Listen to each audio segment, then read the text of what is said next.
क्या पुल करना हमेशा पुश करने से आसान होता है? रोहित और विराट के स्कूल में आज क्रिकेट मैच है, लेकिन मैच से पहले पिच को फ्लैट करने के लिए इस पे भारी रोलर चलाना है और आज ये करने की बारी इन दोनों की है। हाय, रोलर तो इतना भारी है, इसे धकेलने में तो थक जाएंगे, फिर खड़े खड़े चौके छक्के मारने पड़ेंगे। भाई तूने फिजिक्स नहीं पढ़ी क्या? रोलर को धकेलने के बजाय खींचना ज्यादा आसान होता है। वो कैसे? फोर्स एक वेक्टर क्वांटिटी है, यानी इसे कंपोनेंट्स में तोड़ा जा सकता है। पुश करते हुए रोलर के ऊपर लगने वाली फोर्स को कंपोनेंट्स में तोड़े तो एक कंपोनेंट F cos थीटा आगे की तरफ लगेगा और दूसरा यानी F sin थीटा नीचे की तरफ। नीचे वाले कंपोनेंट की वजह से रोलर का इफेक्टिव वेट बढ़ जाएगा और इस बढ़े हुए वेट की वजह से जमीन से रोलर पे लगने वाली नॉर्मल फोर्स भी बढ़ जाएगी, यानी फ्रिक्शन भी बढ़ जाएगा और इसे मूव करने के लिए ज्यादा दम लगाना पड़ेगा। समझ गया भाई? पुलिंग के केस में F cos थीटा आगे की तरफ ही लगेगा, लेकिन F sin थीटा अब ऊपर की तरफ होगा। अब रोलर का इफेक्टिव वेट कम हो जाएगा और फ्रिक्शन फोर्स कम हो जाएगी, है ना? अरे क्या समझे हो भाई? यानी पुल करने के लिए कम दम लगाना पड़ेगा।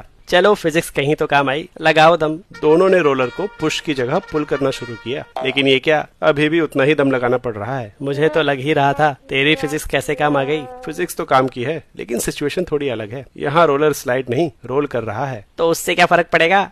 जब कोई ऑब्जेक्ट स्लाइड होता है तो उसके ऊपर एक काइनेटिक फ्रिक्शन फोर्स लगती है, जो नॉर्मल फोर्स और कांटेक्ट सरफेसेस के काइनेटिक फ्रिक्शन कोफिशिएंट पे डिपेंड करती है। लेकिन रोलिंग के केस में सरफेसेस एक दूसरे के रिस्पेक्ट में मूव नहीं करते, यानी यहाँ स्टैटिक फ्रिक्शन लग रहा है जो टॉर्क जनरेट कर ऑब्जेक्ट को घुमाता है। जब तक ये ऑब्जेक्ट स्लाइड करना शुरू नहीं करता, स्टैटिक फ्रिक्शन की वैल्यू कुल वजन पे नहीं बल्कि अप्लाइड फोर्स और ऑब्जेक्ट के मोमेंट ऑफ इनर्शिया पे डिपेंड करती है। यहाँ दोनों केसेस में जो फ्रिक्शन फोर्स लग रही है वो ऑब्जेक्ट के इफेक्टिव वेट पे नहीं बल्कि फोर्स के हॉरिजॉन्टल कंपोनेंट पे ही निर्भर कर रही है, जो कि दोनों केसेस में बराबर है। यानी परफेक्ट रोलिंग के केस में पुश करो या पुल, दोनों में बराबर दम लगेगा।